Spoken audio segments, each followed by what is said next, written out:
എല്ലാവർക്കും യേശുവിൻ നാമത്തിൽ വന്ദനം. ഓരോ ദിവസങ്ങളും ദാനം തരുന്ന ദൈവത്തിന് സ്തോത്രം.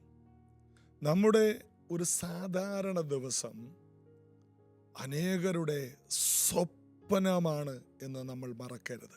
നമ്മൾ സാധാരണയായിട്ട് എഴുന്നേൽക്കുന്നു, ജോലി കാര്യങ്ങൾ ചെയ്യുന്നു, വ്യായാമം ചെയ്യുന്നു, ഭക്ഷണം കഴിക്കുന്നു, വാഹനം ഓടിക്കുന്നു. ജനിച്ചിട്ട് ഇന്ന് വരെ നടക്കാൻ കഴിയാത്തവരുണ്ട്. ജനിച്ച് ജീവിച്ചുകൊണ്ടിരിക്കുമ്പോൾ ഒരു വശം തളർന്നു പോയവരും മുഴുവനുമായി തളർന്നു കിടക്കുന്നവരുമുണ്ട്. വൈദ്യശാസ്ത്രം കൈവിട്ടവരുണ്ട്.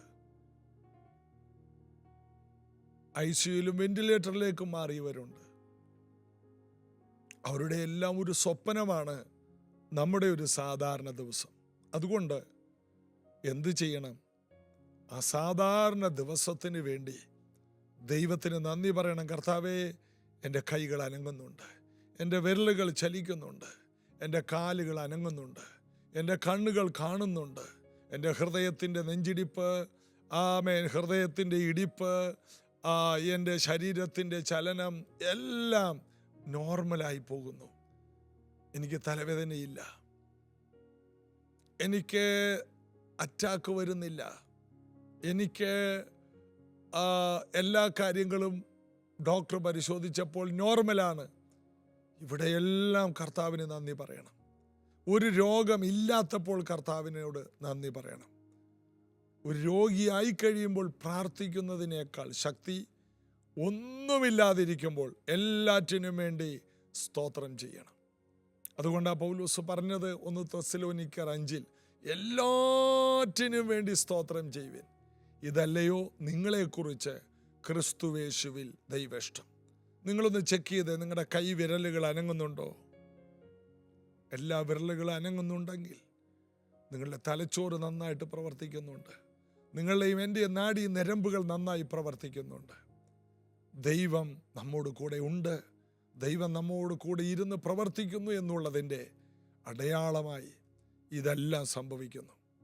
അപ്പോൾ അതിനായിട്ട് എല്ലാവരും അല്പസമയം ഒന്ന് നന്ദി പറഞ്ഞ്, യേശുവേ നന്ദി, അങ്ങ് ഞങ്ങൾക്ക് തന്ന ആരോഗ്യത്തിന്, നല്ല മനസ്സിന്, എല്ലാറ്റിനും നന്ദി. ചിലർക്ക് ഡിപ്രഷനാണ്, ആരോഗ്യ പ്രശ്നങ്ങളൊന്നുമില്ല, അവർക്ക് നിരാശയാണ്. രാവിലെ എഴുന്നേൽക്കുമ്പോൾ തന്നെ മരിക്കണമെന്ന് പറഞ്ഞു ദേഷ്യത്തോടെ ചിലർ എഴുന്നേൽക്കും. കയ്യിൽ കിട്ടുന്നതെല്ലാം വലിച്ചെറിഞ്ഞുകൊണ്ടാണ് ഒരു ദിവസം ആരംഭിക്കുന്നത്. മദ്യം തേടിയാണ് ഓരോരുത്തർ രാവിലെ എഴുന്നേൽക്കുന്നത്. ചിലർക്ക് ചില ലഹരി വസ്തുക്കൾ ഉപയോഗിച്ചില്ലേ കൈയും കാലും വിറക്കും. നിങ്ങൾക്ക് അങ്ങനെ ഒരു പ്രശ്നമില്ലെങ്കിൽ അതിന് നന്ദി പറയണം. കർത്താവേ, ഞങ്ങൾ അതിനായിട്ട് നന്ദി പറയും. ഞങ്ങൾ ആ അടിമ നുകത്തിൽ പോയി കുടുങ്ങിയില്ല, ഞങ്ങൾ ആ മാനസിക വ്യതയിൽ പോയി ചാടിയില്ല. കർത്താവ് ഞങ്ങളെ സംരക്ഷിച്ചു, ഞങ്ങൾക്ക് ആ കേട് വന്നില്ല. അതിനായിട്ട് സ്തോത്രം ചെയ്യും. അടുത്തത്, നിങ്ങൾക്കൊരു വീടുണ്ടോ? അതിനായിട്ട് സ്തോത്രം. നിങ്ങൾക്കൊരു വാഹനമുണ്ടോ? ഒരു സൈക്കിളെങ്കിലും ഉണ്ടോ? അതിനായിട്ട് സ്തോത്രം ചെയ്യും. നിങ്ങൾക്കൊരു കുടുംബജീവിതമുണ്ടോ? നന്ദി പറ. നിങ്ങളുടെ തലമുറകളെ ഓർത്ത് പരാതിപ്പെടല്ലേ, അതിനെ ഓർത്ത് വിചാരപ്പെടാതെ, കർത്താവെ, അനേകർക്ക് കുടുംബജീവിതമില്ല, മക്കളില്ല, ഞങ്ങൾക്കിതെല്ലാം തന്നതിനായിട്ട് നന്ദി പറയുന്ന ഒരു ശീലം ഈ വർഷത്തിൻ്റെ 2ാം പകുതി മുതൽ നിങ്ങളൊന്ന് പ്രാക്ടീസ് ചെയ്യാമോ? അതോടുകൂടി നിങ്ങളുടെ പ്രശ്നങ്ങൾക്ക് നല്ല ഒരു പരിഹാരമുണ്ട്. എനിക്ക് നിങ്ങൾക്കും അതൊരു അനുഗ്രഹമാണ്. എല്ലാറ്റിനും വേണ്ടി നന്ദി പറ. എനിക്ക് ഓരോ കാര്യങ്ങൾ നടക്കുമ്പോൾ എൻ്റെ കണ്ണ് നിറയും. കർത്താവേ, അങ്ങ് എത്ര നല്ലവൻ. ചില സമയത്ത് ഞാൻ പൊട്ടിക്കരയാറുണ്ട്. അതെന്തിനാണ് ആൾക്കാർക്കറിയില്ല. മീറ്റിങ്ങിൻ്റെ ഇടയിലൊക്കെ ഞാൻ കരയും, അല്ലെങ്കിൽ ഞാൻ വെറുതെ ഇരിക്കുമ്പോൾ ഒരു പാട്ട് കേൾക്കുമ്പോൾ കരയും. ആൾക്കാരുടെ വിചാരം ഏതോ സങ്കടത്തിൻ്റെ നടുവിൽ. അതൊന്നുമല്ല, ദൈവം ചെയ്തതെല്ലാം കൂടി ഓർക്കുമ്പോൾ കണ്ണ് നിറയണം. കണ്ണ് നിറയുന്നില്ലെങ്കിൽ എന്തോ കുഴപ്പമുണ്ട്. നമ്മൾ കർത്താവിൻ്റെ സന്നിധിയിൽ വികാരത്തോടെ പ്രതികരിക്കണം. കർത്താവ് നമുക്ക് വേണ്ടി ചെയ്തത് അത്ര വലുതാണ്. ദൈവം നമ്മെ എല്ലാവരെയും സഹായിക്കട്ടെ. നമുക്കിന്ന് ദൈവവചനത്തിലേക്ക് കടക്കാം. നമ്മളിന്ന് ചിന്തിക്കുന്നത് റോമാലേഖനം 8:33 നമ്മൾ കഴിഞ്ഞ ദിവസം വായിച്ചതാണ്. ഒന്നും കൂടി ഒന്ന് വായിക്കാം. ദൈവം തിരഞ്ഞെടുത്തവരെ ആർ കുറ്റം ചുമത്തും? നീതീകരിക്കുന്നവൻ ദൈവം, ശിക്ഷ വിധിക്കുന്നവൻ ആർ? ദൈവം ഒരാളെ നീതീകരിച്ചാൽ ആ വ്യക്തിയെ ശിക്ഷിക്കുന്ന കുറേ പേരുണ്ട്. അവൻ അങ്ങനെയാണ്, ഇങ്ങനെയാണ്, അവൻ അതുകൊണ്ടാണ് വന്നത്. ഇതെല്ലാം ശിക്ഷിക്കലാണ്. മറ്റുള്ളവരെ കുറ്റം പറയൽ ഒരു ശിക്ഷിക്കലാണ്. അവനത് വന്നു, അതിൻ്റെ കാരണം അവൻ അങ്ങനെയായിരുന്നു. എന്നെക്കുറിച്ച് എത്രയോ പറഞ്ഞിട്ടുണ്ട്, എത്രയോ കാര്യങ്ങൾ. സുവിശേഷ വേലക്കിറങ്ങിയപ്പോൾ കുടുംബത്തിൻ്റെ മാനം കളഞ്ഞിറങ്ങിയത് കൊണ്ട് അനുഭവിക്കുന്നതാണ്. ഇതെല്ലാം കേട്ടിട്ടുണ്ട്. ഇതെല്ലാം നമുക്കുണ്ടാകും. എങ്കിലും നമുക്ക് നമ്മിൽ തന്നെ ഒരു ധൈര്യം വേണം. എന്നെ ദൈവം തിരഞ്ഞെടുത്തതാണ്. ഇതാണ് ഇന്നത്തെ നമ്മുടെ ധൈര്യം. എന്താണ്? ദൈവം തിരഞ്ഞെടുത്ത വ്യക്തിയാണ് ഞാൻ. എല്ലാവരും ഒന്ന് നെഞ്ചിൽ കൈവച്ച് പറ, ദൈവം തിരഞ്ഞെടുത്ത ഒരു വ്യക്തിയാണ് ഞാൻ. എത്ര ഭയങ്കരമായ ഒരു വാക്കാണത്. എന്നെ തിരഞ്ഞെടുത്തത് പ്രപഞ്ചത്തിൻ്റെ ഉടമസ്ഥൻ, എന്നെ ഉണ്ടാക്കിയവൻ എന്നെ ഒരു വലിയ പദ്ധതിക്ക് വേണ്ടി തിരഞ്ഞെടുത്തു. ചെറിയ കാര്യങ്ങൾക്ക് വേണ്ടിയല്ല. ഒരു കമ്പനിയിൽ ഒരു ജോലിക്കാരനെ സെലക്ട് ചെയ്യുമ്പോൾ അവിടെ ആ കമ്പനിക്ക് ഒരു വലിയ പദ്ധതിയുണ്ട്. ആ വ്യക്തിയിലൂടെ, ഒരു വാച്ച്മാനാണെങ്കിൽ പോലും അതൊരു വലിയ പദ്ധതിയാണ്. നിങ്ങളുടെ തെരഞ്ഞെടുപ്പ്, വിളിയും തെരഞ്ഞെടുപ്പും അധികം ഉറപ്പാക്കണം. എന്നെ കർത്താവ് തെരഞ്ഞെടുത്തതാണ്. എങ്കിലും കുറ്റം പറയാൻ ഒത്തിരി പേര് ഉണ്ടാകും. ദൈവത്തിൻ്റെ തെരഞ്ഞെടുപ്പുള്ള വ്യക്തികളെ കുറ്റം ചുമത്തുന്ന ഈ സമൂഹത്തിൽ നാം ധൈര്യപ്പെടേണ്ട ചില കാര്യങ്ങളുണ്ട്. ഞാൻ ദൈവത്തിൻ്റെ തെരഞ്ഞെടുപ്പാണ്. ഞാൻ പരിപൂർണനായതുകൊണ്ടല്ല ദൈവം തിരഞ്ഞെടുത്തത്, ദൈവത്തിൻ്റെ കൃപ കൊണ്ടാണ് ഞാൻ തിരഞ്ഞെടുക്കപ്പെട്ടത്. അർഹതയില്ല ആ സ്ഥാനത്ത്. ദൈവം എനിക്കൊരു ദാനം തന്നു. ദൈവത്തിന് എന്നോട് കൃപ തോന്നി.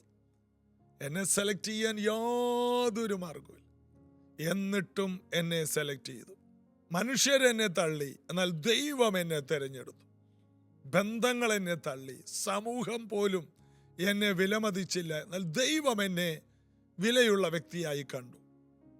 ദൈവം എന്നെ തിരഞ്ഞെടുത്തു. ഈ ഒരു ധൈര്യം, മഹാപ്രതിഫലമുള്ള ധൈര്യം എന്ന് വേണമെങ്കിൽ പറയാം. എന്നെ ദൈവം തിരഞ്ഞെടുത്തതാണ്. ഈ ലോകത്താരും എന്നെ അംഗീകരിച്ചില്ലെങ്കിലും, എന്നെ ദൈവം തിരഞ്ഞെടുത്തതാണ്. ദാവീദ് അവൻ പറയണം, എൻ്റെ അപ്പനും അമ്മയും എന്നെ ഉപേക്ഷിച്ചു, എങ്കിലും ദൈവം എന്നെ കൈവിട്ട് കളഞ്ഞില്ല. യോഹന്നാൻ 15:16 നിങ്ങൾ എന്നെ തിരഞ്ഞെടുത്തു എന്നല്ല, ഞാൻ നിങ്ങളെ തിരഞ്ഞെടുത്തു. എന്തിന്? നിങ്ങൾ പോയി ഫലം കായ്ക്കേണ്ടതിനും നിങ്ങളുടെ ഫലം നിലനിൽക്കേണ്ടതിനുമാക്കി വച്ചിരിക്കും. നിങ്ങൾ എൻ്റെ നാമത്തിൽ പിതാവിനോട് ചോദിക്കുന്നത് മുഴുവനും നിങ്ങൾക്ക് തരുവാൻ, എല്ലാ പ്രാർത്ഥനയ്ക്കും മറുപടി തരാനാണ് കർത്താവ് തിരഞ്ഞെടുത്തത്. മാത്രമല്ല, പോയി നമ്മൾ ഫലം കായ്ക്കണം, അനുഗ്രഹിക്കപ്പെട്ട ജീവിതം നയിക്കണം. അനുഗ്രഹിക്കപ്പെട്ട ജീവിതം നിലനിൽക്കണം, തലമുറയായിട്ട് നിലനിൽക്കണം. അങ്ങനെയുള്ളവരെ എൻ്റെ യാത്രകളിൽ ഞാൻ എപ്പോഴും കാണാറുണ്ട്. ഒന്നുമില്ലാതെ കർത്താവിനാൽ തിരഞ്ഞെടുക്കപ്പെട്ട പലരും ഇന്ന് അവരുടെ തലമുറയുടെ കാലം എത്തിയപ്പോൾ ആ കുടുംബങ്ങളിൽ ഉണ്ടായിരിക്കുന്ന ഐശ്വര്യങ്ങൾക്ക് കണക്കില്ല. വിദ്യാഭ്യാസമില്ലാത്ത ഒരു കാലത്തുള്ള തെരഞ്ഞെടുപ്പ്. എന്നാൽ മക്കളുടെ മക്കൾ വന്നപ്പോൾ എല്ലാ എഞ്ചിനീയേഴ്സും ഡോക്ടേഴ്സും, എല്ലാ ഉയർന്ന വിദ്യാഭ്യാസം, ഉയർന്ന സാലറി, ഉയർന്ന ജീവിത ചുറ്റുപാട്. അപ്പോൾ തന്നെ അപ്പനും അമ്മയും കർത്താവിനെ സേവിച്ചതിനേക്കാൾ അനേകം മടങ്ങായി ഒരു കർത്താവിനെ സേവിക്കുന്നു. എനിക്കറിയാവുന്ന ഒത്തിരി കുടുംബങ്ങൾ, അവർക്ക് സമയമില്ല, കഠിനാധ്വാനികളാണ്. ഭാര്യയും ഭർത്താവും ജോലിയാണ്, കൊച്ചുങ്ങളെ വളർത്തണം, കുഞ്ഞുങ്ങളെ നോക്കാൻ ആരുമില്ല. UK, അമേരിക്ക, യൂറോപ്യൻ നാടുകളിൽ ചെല്ലുമ്പോൾ കാണാം, കുഞ്ഞുങ്ങളെ നോക്കാനൊന്നും അവിടെ ഇവിടുത്തെ പോലെ അമ്മയ്ക്കും അപ്പനൊന്നും വരാൻ പറ്റില്ല. പ്രസവിക്കണം, കുഞ്ഞുങ്ങളെ നോക്കണം, തന്നെ കുളിക്കണം, കുളിപ്പിക്കാനൊന്നും 68 ദിവസമൊക്കെ നോക്കാനൊന്നും ആരുമില്ല. തന്നെ ചെയ്യണം, ജോലി ചെയ്യണം, തന്നെ ഭാര്യയും ഭർത്താവും വണ്ടി ഓടിക്കണം, കുഞ്ഞുങ്ങളെ ഈ കൈക്കുഞ്ഞുങ്ങളെ പുറകിൽ ഒരു ബക്കറ്റിനകത്ത് വെച്ച് ബെൽറ്റിട്ട് മുറുക്കി വളരെ സുരക്ഷിതമായിട്ട് കൊണ്ടുപോകണം. വളരെ സൂക്ഷ്മതയോടെ. ഒരു ഉത്തരവാദിത്വവും ഇല്ലാതിരുന്ന പല പെൺപിള്ളേരും അവിടെ ചെന്നപ്പോൾ കേരളത്തിലുള്ള നമ്മുടെ നാട്ടിലുള്ള അനേക ആണുങ്ങളെക്കാൾ കരുത്തും പ്രാപ്തിയുള്ളവരുമായി മാറി. ഇതിനിടയിൽ ദൈവത്തെ ആരാധിക്കാനും ദൈവവേല ചെയ്യാനും സഭ നടത്താനെല്ലാം അവർക്ക് സമയമുണ്ട്. അതിൻ്റെ കാരണം ദൈവം തെരഞ്ഞെടുത്തു. ഞങ്ങളുടെ വല്യപ്പനെ തെരഞ്ഞെടുത്തു, ഞങ്ങളുടെ അപ്പനെ തെരഞ്ഞെടുത്തു, ഞങ്ങളെ തെരഞ്ഞെടുത്തു. ഈ ഒരു ബോധ്യമാണ് പലരെയും മുന്നോട്ട് നയിക്കുന്നത്. അതിന് പണം വേണമെന്നില്ല, അതിന് സൗകര്യങ്ങൾ വേണമെന്നില്ല. ഞങ്ങളെ ദൈവം തെരഞ്ഞെടുത്തത് ഫലം കായ്ക്കാനാണ്, അനുഗ്രഹിക്കപ്പെടാനാണ്. അപ്പോൾ ശത്രുവിൻ്റെ പ്രധാന ആയുധം കുറ്റാരോപണമാണ്. എന്തൊക്കെയാണ്? സാത്താൻ പലപ്പോഴും നമ്മെ വീഴ്ത്തുന്നത് കുറ്റാരോപണത്തിലൂടെയാണ്. എന്തൊക്കെയാണ്? നിനക്ക് യോഗ്യതയില്ല. അടുത്തത്, നിന്റെ പഴയ ജീവിതം ഓർക്കാമോ? നീ വളരെ മോശമായിരുന്നു. മൂന്നാമത്തേത്, ദൈവം നിന്നെ ഉപയോഗിക്കില്ല. കാരണം എന്താണ്? നിനക്ക് യോഗ്യതയില്ല, നിന്റെ പഴയ കാലം നല്ലതല്ല, ദൈവത്തിന് നിന്നെ ഉപയോഗിക്കാൻ സാധ്യമല്ല. ഇതൊന്നും കേട്ട ഒരു ദൈവ പൈതൽ തളരരുത്. നിന്റെ വിളിയും തെരഞ്ഞെടുപ്പും ശ്രേഷ്ഠമാണ്. നിന്റെ ഇന്നലകൾ ദൈവം കണക്കിടുന്നില്ല. അറിവില്ലായ്മയുടെ കാലങ്ങളെ ദൈവം കണക്കിടുന്നില്ല. അപ്പോൾ മറ്റുള്ളവർ നിന്നെ പഴിക്കുമ്പോൾ നീ അതിനെ ശ്രദ്ധിക്കരുത്. മറ്റുള്ളവരുടെ വാക്കുകൾ നിന്നെ ഒന്നും ചെയ്യില്ല. അത് വീഡിയോയിലൂടെ വിമർശിച്ചാലും അല്ലാതെ പോസ്റ്റിട്ട് വിമർശിച്ചാലും മൊബൈലിലൂടെ വിമർശിച്ചാലും ഓഡിയോ മെസ്സേജിലൂടെ വിമർശിച്ചാലും ഇനി ഇപ്പോൾ AI ഉപയോഗിച്ചുള്ള വീഡിയോ ഉണ്ടാക്കി നിന്നെ വിമർശിച്ചാലും നിനക്കൊരു കേടും വരില്ല. കാരണം നിന്നെ ദൈവം തിരഞ്ഞെടുത്തതാണ്. നീ ആ സമയങ്ങളിലെല്ലാം മേശക്, ശദ്രക്ക്, അബേദ്നെഗോവിനെ പോലെ ശാന്തമായി നിൽക്കണം. തീയുടെ ബലത്തെ കെടുത്തുന്ന ദൈവം നിന്റെ ദൈവമാണ്. തീയുടെ ബലം കെട്ടുപോകും. നിന്റെ തീരുമാനവും നിന്റെ വിശ്വാസവും അത് തീയുടെ ബലത്തെ പോലും കെടുത്തിക്കളയും. നിന്നെ ദൈവം തെരഞ്ഞെടുത്തു എന്ന ധൈര്യത്തിൽ നിൽക്കണം. സാത്താൻ്റെ തന്ത്രങ്ങളെ നാം അറിയാത്തവരല്ല. അവൻ പല തന്ത്രങ്ങൾ കൊണ്ടുവരും. ഇതിനെ ജയിക്കാൻ നമുക്ക് കഴിയും. ഇന്നത് കേൾക്കുന്ന ഓരോ പ്രിയപ്പെട്ടവരുടെ ജീവിതത്തിൽ വലിയ ജയമുണ്ടാകുമെന്ന് 100% ഉറപ്പാണ്. അപ്പോൾ വെളിപ്പാട് പുസ്തകം 12:10 സഹോദരന്മാരെ കുറ്റം ചുമത്തുന്നവനെ സ്വർഗത്തിൽ നിന്ന് തട്ടിക്കളഞ്ഞു. അപ്പോൾ യേശുക്രിസ്തുവിൻ്റെ സഹോദരന്മാരായി തീർന്നവരാണെന്ന്. നമ്മുടെ തെരഞ്ഞെടുപ്പ് അത്രയും വലുതാണ്. അപ്പം നമ്മെ കുറ്റം ചുമത്തുന്നവനെ താഴോട്ട് തള്ളിയിടുന്ന ഒരു കർത്താവുണ്ട്. അതുകൊണ്ട് പേടിക്കണ്ട. ഇന്ന് അപവാദം പറയുന്നതെല്ലാം താഴെ പോകും. ഇന്നത്തെ വിമർശനങ്ങളെല്ലാം താഴെ പോകും. നിന്നെക്കുറിച്ച് പറഞ്ഞ വാർത്തകൾക്ക് ചിലപ്പോൾ 1 മില്യൺ 2 മില്യൺ ആൾക്കാരൊക്കെ നിനക്കെതിരെ കണ്ടു കാണും മോശമായത്. എന്നാൽ നിന്നെക്കുറിച്ചൊരു നല്ല വാർത്ത വന്നാലോ 100 പേര് പോലും കാണൂല. ഈ വിമർശിച്ചവർ തന്നെ തിരുത്തി പറയും, ഞങ്ങൾക്കൊരു അബദ്ധം പറ്റിയാണ്. അവർക്ക് കുറേ വ്യൂസ് കിട്ടിക്കോട്ടെ. ഇനി ആ മോശമായ വാർത്ത എടുത്തു കളയാനൊന്നും അവരോട് പറയണ്ട. അതവിടെ കിടന്നോട്ടെ. അതിഞ്ഞ് 4 മില്യനും 5 മില്യനും ആകട്ടെ. ഇതൊന്നും നിന്നെ ബാധിക്കില്ല. നിന്റെ ജീവിതം നീതിമാന്റെ വെളിച്ചം പ്രഭാതം മുതൽ നട്ടുച്ച പോലെ അധികമായിട്ട് വെളിച്ചമാകുമെന്നാണ്. നിന്നെ മോശമാക്കാൻ ലോകത്തിൽ ഒരു ശക്തിക്കും കഴിയില്ല. ആരൊക്കെയോ വിമർശനങ്ങളിൽ തളരുന്നുണ്ട്. തളരണ്ട. നിന്നെ തോൽപ്പിക്കാൻ ലോകത്തിൽ ആർക്കും കഴിയില്ല. നിന്റെ തെരഞ്ഞെടുപ്പ് അത്ഭുത തെരഞ്ഞെടുപ്പാണ്. നിന്നെ രാജകീയ പുരോഹിത വർഗമായി തെരഞ്ഞെടുത്തതാണ്. നിന്നെ വലിയ മിനിസ്ട്രിക്ക് വേണ്ടി തെരഞ്ഞെടുത്തതാണ്. അത് ഈ സത്യങ്ങൾ ഉള്ളിൽ വെച്ചുകൊണ്ട് വേണം ഓരോ ദിവസവും മുന്നോട്ട് പോകാൻ. കർത്താവ് അതിനുള്ള ബലം തരട്ടെ. പ്രാർത്ഥിക്കാം.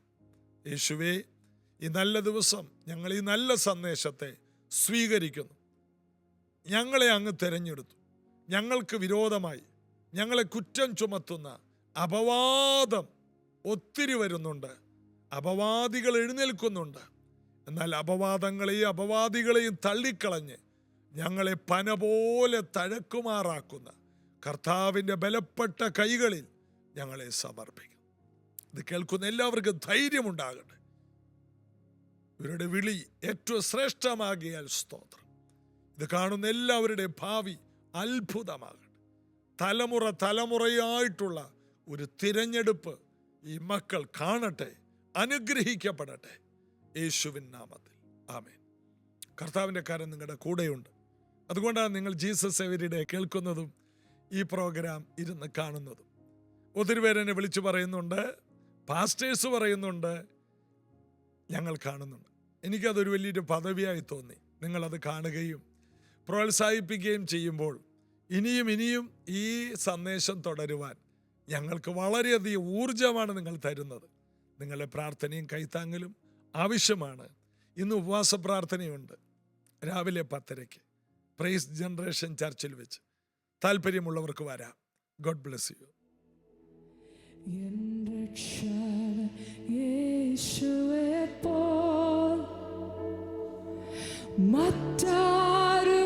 മറ്റാരുമില്ലെനിക്ക് എന്നപ്പന എന്നമ്മയാ വേർപിരിയാതൻ സ്നേഹിച്ചിട എന്നപ്പന എന്നമ്മയാ വേർപിരിയാതൻ സ്നേഹിച്ചിട നിത്യപിതാവെനിക്കുണ്ട്.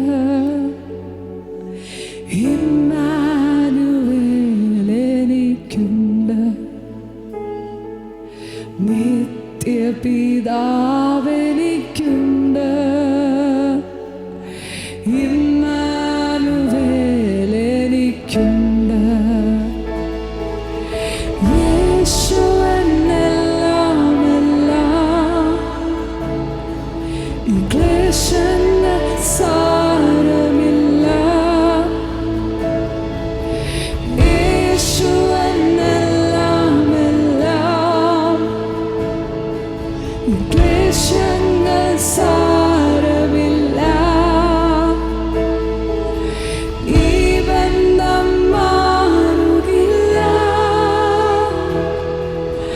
പാടുന്നേ ഹല്ലേലൂയ.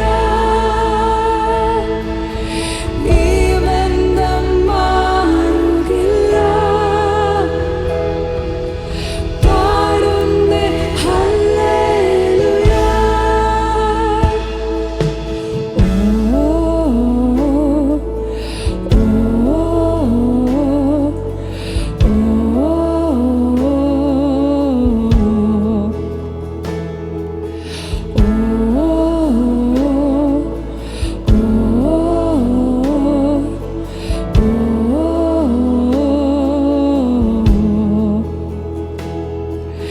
എന്നെ അനാഥനായി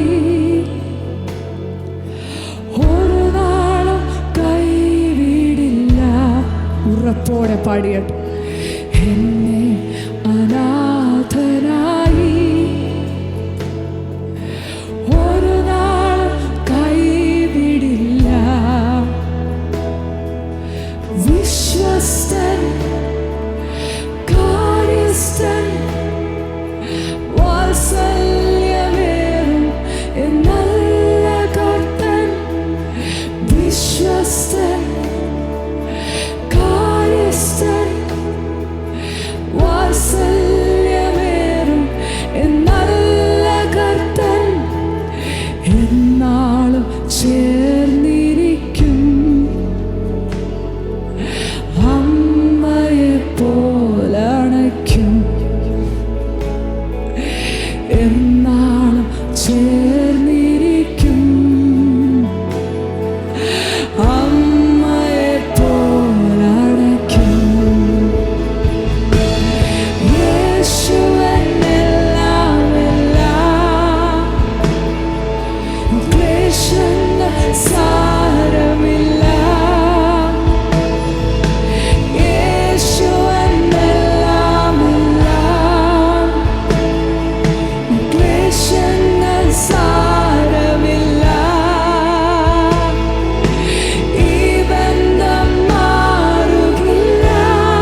കൂടാരമതിൽ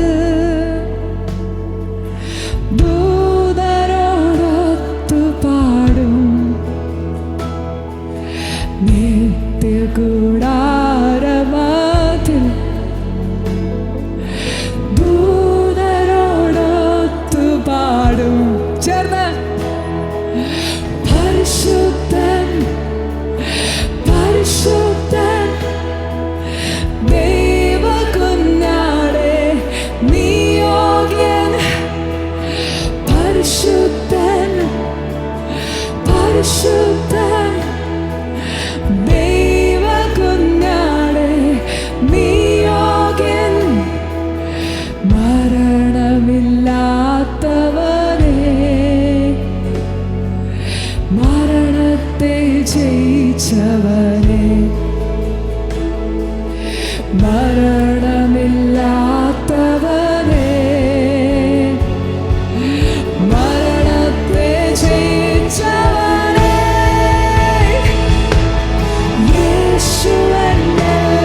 യേശുവെന്നെല്ലാമെല്ലാം ക്ലേശങ്ങൾ സാരമില്ല. യേശുവെന്നെല്ലാമെല്ലാം ഓ ഈ ക്ലേശങ്ങൾ